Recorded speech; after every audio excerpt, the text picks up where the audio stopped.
ఇప్పుడు కొత్తగా విద్యా రుణాలు పావలా వడ్డీకి ఇస్తామంటూ మరోసారి వంచనకు చంద్రబాబు నాయుడు గారు తెరలేపారు. దీన్ని చూస్తూ ఉంటే మహిళలంటే చంద్రబాబు నాయుడు గారికి ఎంత పగ, ఎంత కక్ష అనేది అర్థమవుతూ ఉంది. గతంలో జగన్మోహన్ రెడ్డి గారు ఒక మహిళా పక్షపాత ముఖ్యమంత్రిగా వ్యవహరిస్తే ఈరోజు చంద్రబాబు నాయుడు గారు ఒక మహిళా కక్షపాత ముఖ్యమంత్రిగా వ్యవహరిస్తూ ఉండే పరిస్థితి మనం చూస్తూ ఉన్నాము.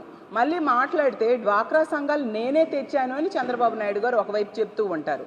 మళ్ళీ తీరా ఆ డ్వాక్రా సంఘాలకి ఇవ్వాల్సిన నిధులు మాత్రం ఎప్పుడూ విడుదల చేయని పరిస్థితి, అలాగే సున్నా వడ్డీ ఇవ్వని పరిస్థితి మనం చూస్తే 2014 నుంచి 19 మధ్య ముఖ్యమంత్రిగా ఉండే టైంలో 2016 అక్టోబర్ నుంచి సున్నా వడ్డీ ఎత్తేయడం వలన డ్వాక్రా సంఘాలు ఏబీ గ్రేడ్లుగా ఉన్నవి సిడి గ్రేడ్లుగా దిగజారిపోయిన పరిస్థితి. మళ్ళీ జగనన్న ముఖ్యమంత్రి అయ్యాక వాళ్ళకి ఆదుకొని సున్నా వడ్డీ ఇవ్వడం వలన మళ్ళీ సిడి గ్రేడ్లుగా ఉన్నవి ఏబీ గ్రేడ్లుగా మారాయి. జగనన్న వాళ్ళకి సున్నా వడ్డీ కింద 4,969 కోట్లు మహిళల అకౌంట్లో వేయడం జరిగింది. అంత చక్కగా మహిళల్ని ఆదుకోవడం, ఆర్థికంగా బలోపేతం చేయడం కోసం జగనన్న ఎంతగానో కృషి చేస్తే చంద్రబాబు నాయుడు గారు ప్రతిసారి కూడా మహిళలంటే పగ, కక్ష చూపిస్తూ ఉండే పరిస్థితి మనం చూస్తూ ఉన్నాము.